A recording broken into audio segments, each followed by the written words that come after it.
Yay, so Good. happy to have Hayley Barker today here on our next episode of Mutant Musings. I'm so excited to be talking to someone who traverses planes as an artist and also someone who is also really integrated with spirituality and witchcraft and feel like we're going to have a really exciting conversation today. And I'd love to invite you, Haley, if you want to just share a little bit about yourself for folks who are coming to watch this Sure. conversation.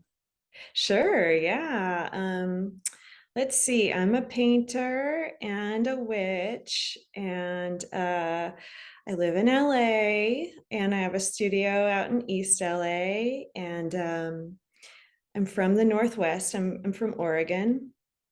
So I have a lot of like nature in my background, and I've been in LA for about, I think about 6, 7 years now. I've been painting full time for the last 3 years, which has been a blessing. I have 3 cats who I adore and a tiny garden. And yeah, those are the highlights. I love rocks. I love rocks too. Yeah, yeah, I've got a nice. Oh, Yeah, beautiful. she was calling to me this morning. I was like, okay, you're the one who's going to join us. All right, Opal Egg, come on down. Beautiful. Yeah, yeah.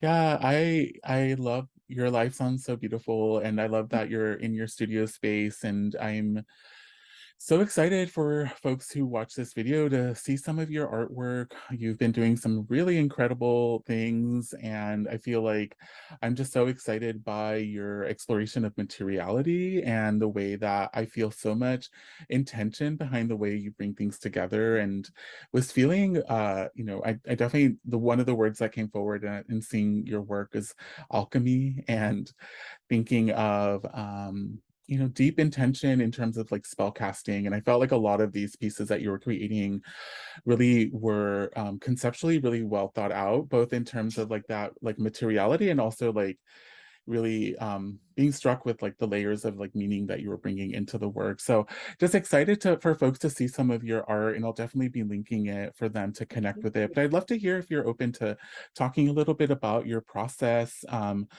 in terms of like maybe working with materials is one thing I'm interested in, and also spiritually and conceptually too. Sure, sure. I mean, I think it's all joined together. It's all Right. married in my brain. Um, yeah, I mean, materiality and objects, I guess, gosh, I've always kind of felt like things are sacred. And by things, I mean, objects and subjects are oftentimes the same thing. And I think there's fluidity between, um, life forms. I don't believe that, like, for example, like stones are dead objects. I think they're living, sentient beings who have been with us for ages.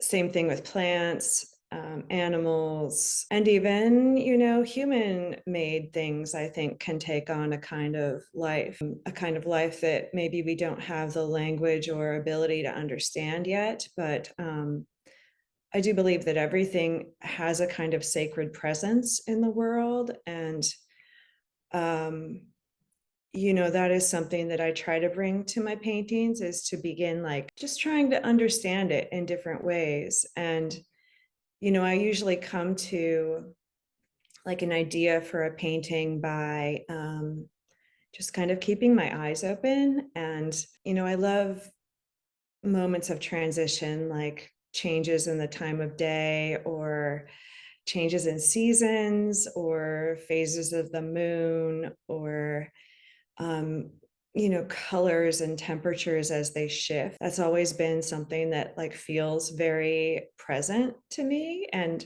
like affects so many things, like, how one feels in a space or in a moment in time or in a passage of time. I feel like all of those things kind of weave together to create one's experience, and also like how I kind of come to a painting. So I've painted like my front yard many times, and it's a modest spot of land, like I'm a renter. I have a little place that I am, lucky enough to call my own. I love it so deeply.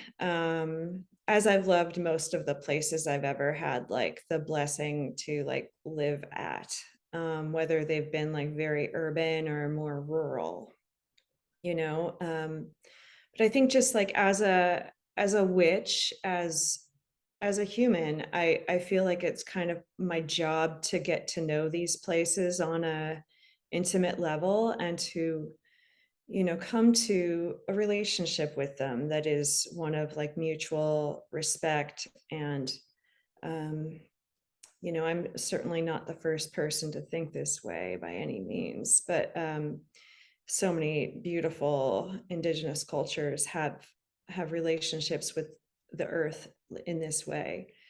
Um, but I guess it's just something I've tried to cultivate. And it's, I feel like the more I trust and know the places where I am at, the more I kind of listen to them, the more they sort of reveal what it is that needs to be shared. I mean, I never come to an exhibition thinking like, oh, I'm going to paint like this and this and this and this and this and this and this. Right. It's more like, oh, here's this beautiful, like, what's the one I just painted? Jimson weed that was growing. On a path down by the Arroyo Seco. And I was like, oh, these Jimson weeds, they just are coming up everywhere. And they're like so vibrant and fragile and persistent. And God, just like so luminous, and I know they have all sorts of different meanings for herbalists and folks who are more like plant allies. Um, so I ended up painting them for a painting recently, and it just felt like an opportunity to get to know them better, like in a very specific way, like to get to know that one Jimson weed plant. Right. I'm not a scientist. I'm really, really bad at like facts, and I have a kind of bad memory. So this way of working kind of lets me get to know things in my own way, that's more intuitive, and hopefully more embodied, and more about like finding beauty in the ages of a plant, or the passages of a plant. I really love what you're sharing. It feels so resonant. I'm someone who also is such a deep animist. I Totally. love listening to plants, connecting, and I really resonate with what you're sharing of homes and rocks and land, right? Having essence, having an energy, having yeah, something you can connect with, get to know, and tune into. And Yeah. um, I think about also your artwork as something that you're creating that will also have that essence, Mm. right? That people will connect with. And, I'm thinking about that passage of time that you were sharing of, kind of that liminal moment where things transition, things shift. And really, it brought to mind so many experiences I've had with artwork around these like subtle shifts, these profound shifts that sometimes happen in sitting with work and being with work, and really hearing some of these more embodied, Mhm. intuitive communications that are like transferred, and I think to me that's something that is so profound about art practice is we're sharing a message in a way that goes beyond language, and it goes beyond the physical dimension, and Mhm. goes into the physical dimension too, right? And kind of is in that liminal space that is so profound. And yeah, so I'm just like so excited to hear you talk about your work in this way. Thank you. Oh, that's so lovely to hear. Thank you. Gosh, I mean, it's such a dream and like such a challenge. It's kind of like the greatest pleasure and difficulty of like making work is being able to, and like whatever art form you're working in, to kind of be able to ground into those liminal spaces and share what passes through, and hopefully bring some of that, like with your hand or with whatever it is you're working with, into the work. And I do believe, like, gosh, I'm the worst person to like talk about theory, but I remember that, like, like my brain's shot. Like, what? Who am I fooling? But but there was some phrase, I don't even want to. It was like a feeling machine. Like there is something about art being like a mechanism for sensation. Like I do believe that Mm. we can bring very complicated and beautiful and nuanced kind of orchestras of feeling with us in through the work. And it is a kind of spell casting, and that's why art's so powerful at times. Like I do believe it is through that channeling that we do. And um yeah, I mean, it's such an incredible gift to receive, and also to be able to sometimes, accomplish that, you know? Yeah, yeah, definitely. It's those moments that I think transform people. And yeah, for myself, I've shared a lot with a lot of people, but I've definitely had, really profound moments that have shifted my whole life in those moments of spell casting, in those of receiving Yes, it. And yes, I've also heard from people that, my work has been able to do that for them too. And I think it is such a gift to be able to be in that space, right? To be able to be in that, conduit, like lineage, yes, right? yes, yes, yes. And I've also found it's like really exhausting sometimes. Um, like, dirty little secret from a full-time artist, like, it's a lot, Mhm. I sometimes feel a little bit like it's being maybe an athlete or something, where, you're like, because I like wake up super early in the morning and I go to bed super early. Like I'm just very much like a day morning person, but I very much feel like it's like I gotta show up for this, because it's like talking to me, the spaces, the things that need to come through, they're like actively engaging me, and I have to like be there to do it. And it does take a lot of focus. And again, that's a gift. And I feel a privilege to get to do that. But it takes some special endurance, I guess is maybe the word. Fully agree. Yeah, it is something that you are called, you're beckoned to show up to every day, and it is a lot of energy. And I don't know what your experience is with this, but I don't even know if this is something interesting to talk about, but I feel like there's also so many elements of being an artist that are not maybe seen, or that people maybe, because I know when I first started thought about being an artist, I like always had that vision of being in my studio 24/7, Yeah, just yeah, only working on art. And yeah. then, seeing how much of it is so many other elements, right? In Yes, yeah, yes. like Oh I'm sure my we can gosh. list so many other things that you have to do as an So many. artist. So many. Yeah. I mean, it's the whole thing, it's the whole deal. For me, it's like, I like to write in the morning. I like to write by candlelight. You know, I I'm a romantic, obviously. I like to like not have my lights on for a long time, because I feel like being a little bit of a sponge for the color of everything as it comes to life in the morning is like a moment I want to be present for. It's all these little things. It's, what you eat in a day. It's how you move your body. Like sometimes when I swim, or I like do a dance church class, like I feel a different kind of energy coming through me. Sometimes it's like just sitting and staring into nothing for long periods of time. And you know I'm somebody who it takes a lot of time for me to process life. Like I'm a highly sensitive person, and so it's uh, the world is kind of a loud place, and I mean that in the best and the hardest ways. Like the world is very stimulating. The natural world, the digital world, all of it together.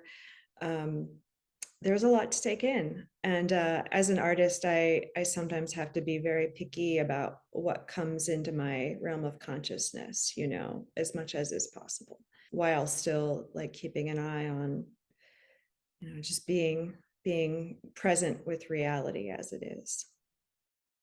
Yeah, I can really relate to that because it is something that, when you are creating using your system at your like embodied system, right?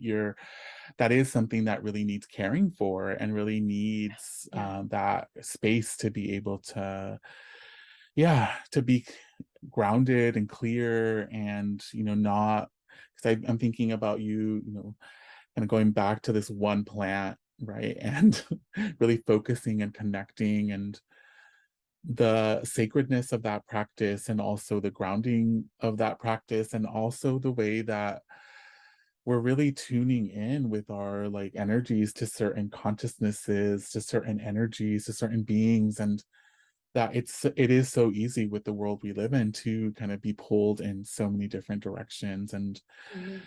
I know for myself, one of my like kind of spiritual practices I do constantly is of like kind of returning my energy to myself and kind of bringing it all back, knowing that it has been Mm, pulled, by the birds and the computer and like so many spaces that all the things. all the things, yeah, yeah, and Absolutely.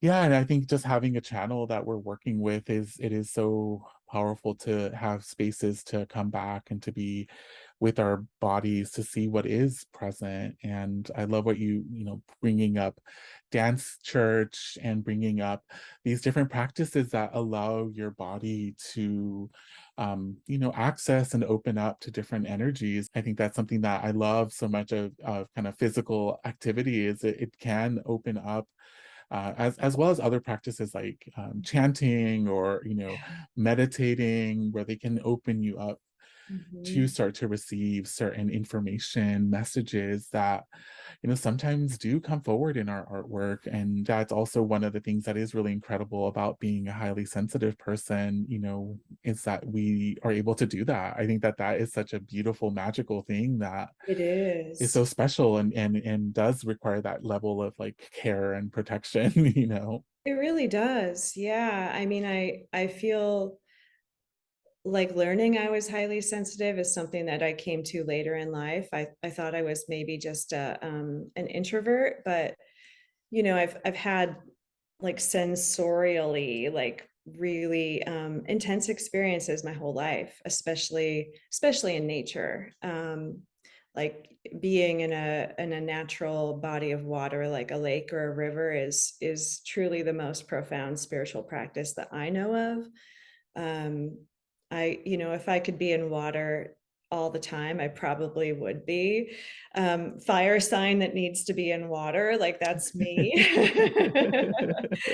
But I was lucky enough to take a class with Sarah Faith Gottesdiener on better boundaries a few months back, and gosh, it so helped me learn more about like that energetic hygiene that is so important. And especially as like an artist who puts stuff in the world from time to time, it's I know that like the sharing of one's artwork, it can be such a fraught experience for so many of us artists because we are sensitive and do like live inside a lot,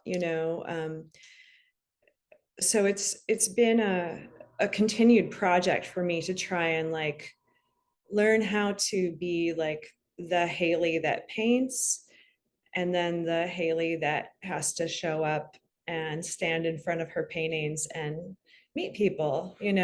Another like thing that I'm very grateful for, but it is like, I have created rituals for myself around these things so that I know how to like shift, and it is a kind of like a glamour that one puts on. It is a spell. It is like an embodiment of an intended sort of energy, and different sorts of layers of protections, and also like opening up of certain channels, I think, is a part of both of these projects, like the working in the studio and the being around people talking about your art. Like I had a show that opened, that was at this gallery, Bozo Mag, here in Highland Park, a couple months back, and it was really a beautiful experience because you know I can really work myself up before an opening. I can get really nervous and like really like scared. It takes a lot out of me. And I'm always in the process of like saving my energy for painting. Like I'm always like, come on, energy, like stay with me here. but but something that was unexpected was like, I tried to come to it with the idea that maybe my heart will be filled by this. And it wasn't something to be afraid of, but rather that when people do show up for you and bring their attention and enthusiasm, that it actually can fill your heart, and that is like a very replenishing action to bring into this like ritual process. Um, so it was a different kind of way of doing it, and I think I'm going to try to bring that into future Mm. experiences too. Thank you for sharing that. That is so beautiful and really such a magical practice to connect with when you're in those moments, because I definitely can very much relate to that. I'm someone who's very introverted and extroverted and can flip and flop, and Yeah. also has to work, these rituals also to transition from that inner to outer space, and um, really love that reframing of the experience as something that is, yeah, filling. Because I feel like one thing that Mhm. always ends up happening is that I always end up feeling that like kind of filled feeling at the end, but there is this like kind of going into it, this feeling of, yeah, expansion in a way. I think I always like to think of anxiety as like kind of prepping your body to like expand and like be able to hold and contain. And I think I love that image of like people bringing, waters to fill your cup, and I love that. Yes. Yes. Really lovely. Yeah, it yeah, thank you is. for sharing that. It just, yeah, Oh yeah. Thank you for sharing that. I mean, I love that. And um, I mean, that's part of it. It's easy to become, maybe jaded about some of these things that we that's like part of the job, part of the job of being an artist. You do your admin, or you have help with doing your admin, and you do all the material prep, and you like get all the things together, and you send out the press releases, and you do all the things. But yeah, coming to it like with that intentionality of like it is like a filling, and an expansiveness. That's a really beautiful way to consider it. I love that. Thank you. Yeah, yeah. I'm yeah, so grateful that we're talking about that, because I feel like it can sometimes not be talked about as part of the artist experience, and there is so much of our work that is interfacing with the world, and having to be vulnerable, right, and share our practice. And I think one thing I also experience too as an artist is, a lot of our work is very visionary, and because of that, sometimes I feel like people can either not understand it, or there can be a way that, I've heard this from lots of artists, and I have felt it also myself of Mhm. there's no space for my kind of art, or there's no space for the visions that I'm having in this moment. And then as we've seen time and time again, that like, 5, 10, 50 years pass, and people finally get it, you know, like there's a way that that Yes. vision, and so like that time magic that witches work with a lot, I feel, and Mhm. that's something that I've definitely talked about with like Sarah Faith Gottesdiener, who you brought up earlier, and I love that you took a boundaries class with her because I feel like that is one of the gifts that she has and Oof. that she's so powerful with that I feel like Ugh, since yeah, I like met her, I was just like, wow, this witch is like working that boundary magic. really, Like, really is. it's so amazing you took that Yeah. class. But Yeah. I've talked with her about time magic too, and like how, Mhm. you know, witches do work, you know, that was one of the liminal spaces is time, you know, that we work with. And I'd love to hear any thoughts that you have about that. Oh gosh, yeah, it's so true. On so many levels, like from the making of a work of art where you do enter a liminal space and experience time very differently.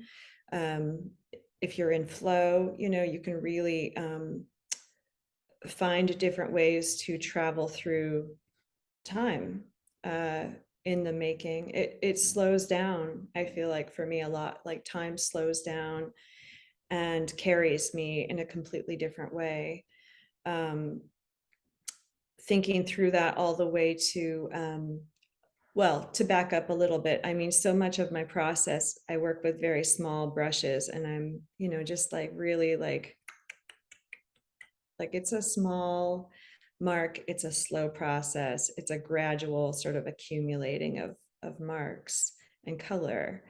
Um, but then thinking about how art functions in culture, like I do think, you know, there's a wide variety of ways that art functions, but I do think oftentimes the most visionary work does work like on a very slow timeline. Like it's the long game is how I always think of it. You know, Mhm. it's not a game of instant gratification.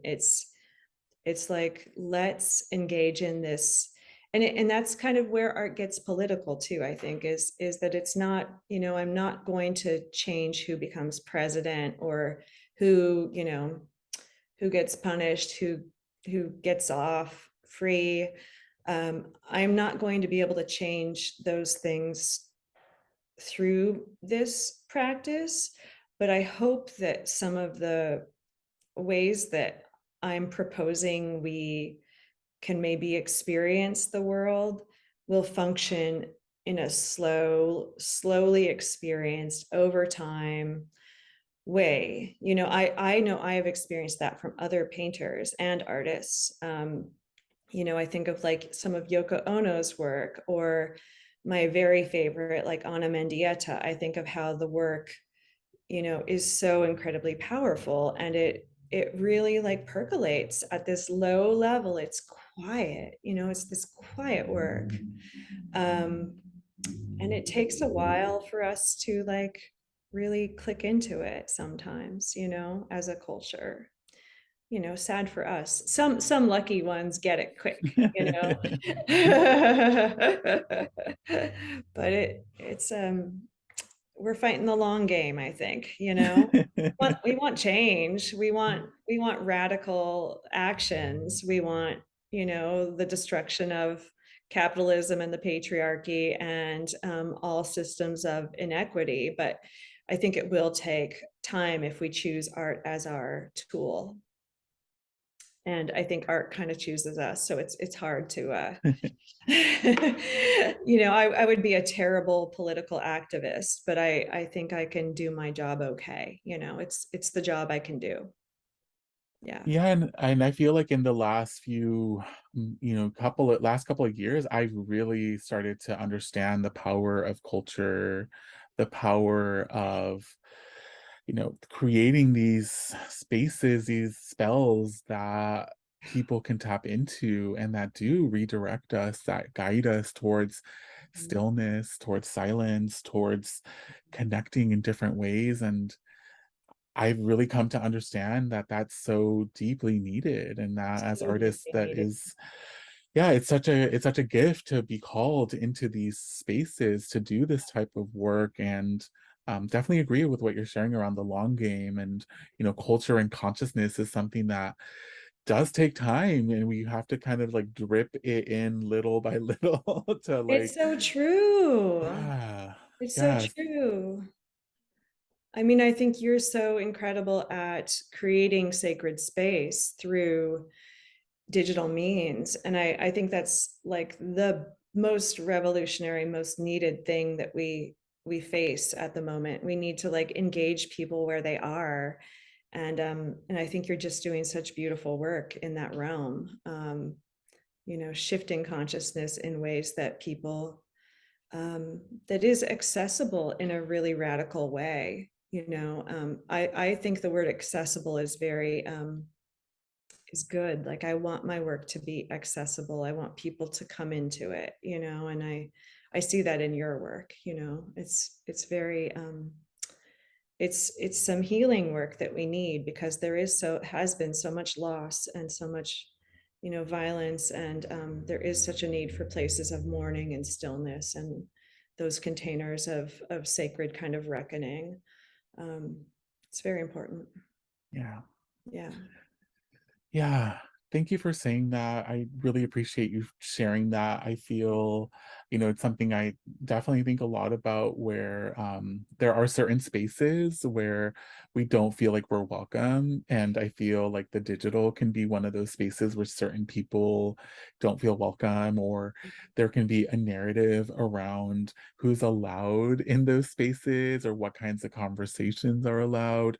Yeah. And not just in the digital, of course, we see that in like the traditional art world, right? There's so many spaces where there can be already like an idea of who's allowed, what kind of conversations are allowed. And Mhm. I am just really grateful with what, you're reflecting to me, just because I do feel, um, it validates like the challenging part of me that like feels like, you know, as someone who is very also introverted and also doesn't, in a way, I've resisted becoming more and more like public in this way for a long time as a person, and I Yeah. also feel called to it because of what you're sharing. And so really appreciate that reflection of, wanting to create space for other types of conversations, and Mhm. also wanting to invite people to feel welcome, because I know how harsh it can be to not feel welcome or to feel like you don't belong in certain types of spaces because of certain narratives. And I like that's something I've challenged a lot. And I feel like I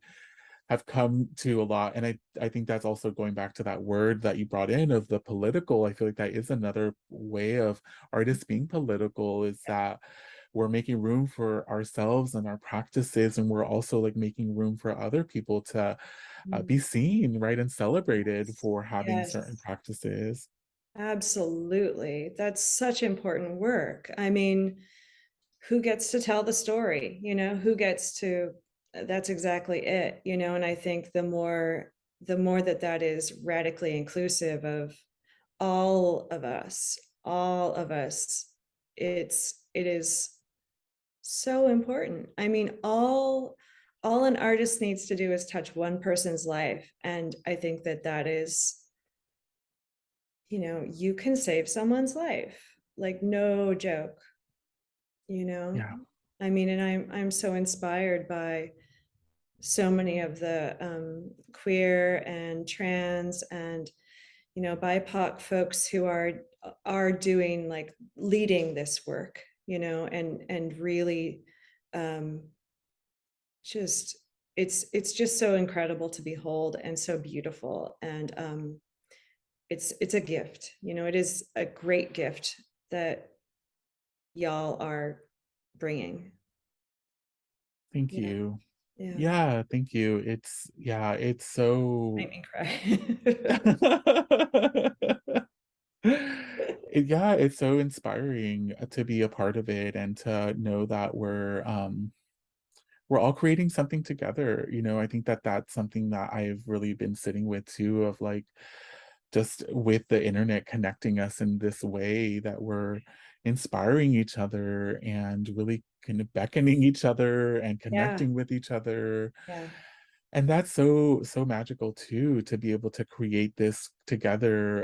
And I feel Yeah. like of course, we're being called to do this during a time where, as you said earlier, we're seeing the collapsing of so many other systems. We're seeing the collapsing of, different cultural perspectives. I feel like there is a way that we're being called to come forward with other narratives, with other ways of existing, other ways of connecting and relating. And I love, even us sharing around this, really profound part of our practices that is about connecting with plants and animals, connecting with the clouds, and Mhm. even connecting with this digital space as a living conscious energy that we're working with. This is also a medium, right, too, that we're connecting with, and we're tapping into that collective Mhm. internet consciousness that Mhm. also is alive and that is going through its own transformation too in so many different ways. And I feel like we're very much in a place of transition in so many sectors in our world. And I think that's definitely something that's gotten me excited to talk with other visionaries and creatives who are a part of that change. And I'd love to hear from you of um, if there's any way that you're being inspired, even by this conversation, if there's anything coming forward for you around, this notion of change, especially with, for you bringing that up in the beginning of like being present to witness these moments, that can take a few seconds or that are a part of something larger that we're kind of witnessing over time. I'm curious Yeah. if there's something that comes forward for you around that. Hmm. Well, I mean, I think so much about the state of the planet, and um, I think it's so overwhelming to consider where we are at as life on this planet, as humans on this planet. And I know that the earth has a wisdom and a consciousness and the ability to like become a cocoon in ways that we don't even understand. I the earth will go on without humans. She will. That's what she does. She keeps on going. um, but I like humans. I want us to stick around, and I think maybe the best way we can do that is to just start to be a little more present with the earth under our feet, and maybe listen a little more to the other creatures that we share space with. um, yeah, I mean, I think it's small, but maybe it's big. Maybe that's a big change. Yesterday I was playing in my garden. And when I say I garden, like, I'm such a novice. I mean, this is the first time I've ever had my own little plot, and it feels like a revolution in my life. I'm just like digging and playing with dirt. I'm not like, I'm a novice. I'm learning. But I was this little lizard guy was hanging out with me, and he kept showing up. And obviously I'm gonna have to paint him now, but but I think I'm gonna learn a little bit about this lizard. I'm gonna try to identify it. I'm gonna try to maybe figure out if there's ways I can like keep my garden a safe place for it, and a welcoming habitat for it. And I think these are tiny things, but maybe they connect us on a more cosmic level to how we can be here in ways that don't harm the planet further. Yeah, it doesn't feel that tiny to me, that reorientation of awareness, Yeah. of also of possibility to really tune into our interrelatedness, to tune into what is present here with us, and the ways that the earth is, sharing communication very intensely in some ways, and really letting us know that, yeah, there is a big reorientation, a big transformation that we're being all beckoned to as a species. And Yeah, I feel like tuning in and listening is so profound, and I really want to invite people to practice that, to share that practice with others, to Mhm. invite others to tune in, because there is Yeah, something that can really happen when you turn your attention away from all that which, mhm. can take our attention away, and then tune it into another precious being, into another precious, Yeah, neighbor, yeah, a collaborator, a connector, someone who's sharing space with us, yeah, and even tuning it into your own heart, tuning it into the room you're in, knowing yeah, that there are always things that are present with us, and yeah, knowing that the planet has wisdom to share. I think that yeah. is also something that feels so profound. And Mm. um, I really love that invitation for people to connect with the earth and to listen to what she is sharing Yeah, with us. yeah, And I am just so grateful for our conversation, and I feel like so like moved by it. And me too.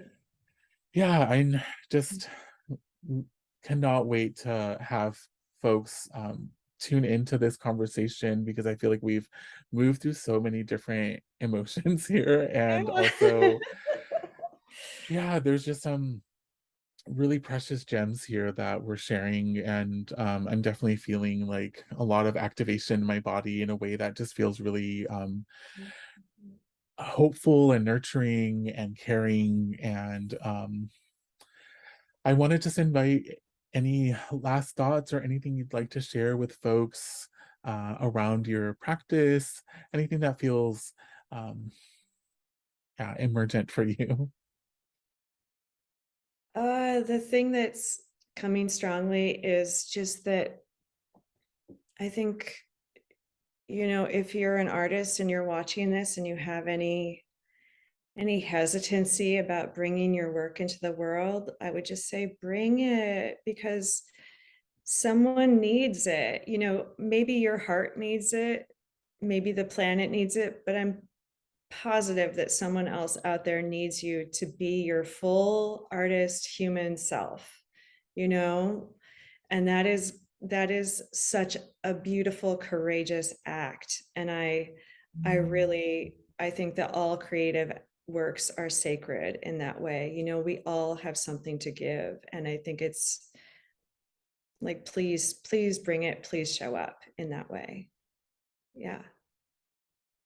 What a beautiful invitation. And yeah, I fully agree. We need your art, we need your presence, we need you to share your full self. And Yes. yeah, to answer that call, because I feel like a lot of us are called to work in this way, to connect in this way. And I think it can be really helpful for us to see other examples that are inspiring and that also give us that permission, right? And I'm so grateful that Yes. you're giving that permission to whoever is watching this. You show us your work. Yes. Come on out. Yeah. You know, life is such a gift. Let's share it. Yeah. Yeah. Yeah, and I'm just so excited to share your work and for people to connect with it. And I'm definitely going to be linking it here in this video. And I'm so, so grateful for this conversation. It's been so healing, and I am just really grateful for your time and for you sharing this space with me. And I cannot wait to continue this conversation. And hopefully, I can come and visit your studio Yes. when I'm in Los Angeles. Yes. I would love to Please, come and see it in please. person. Yeah. I would love that. Anytime. You're totally welcome. Yeah. Thank you so much. Yeah, definitely. Bye. Thank you Bye. so much. Bye.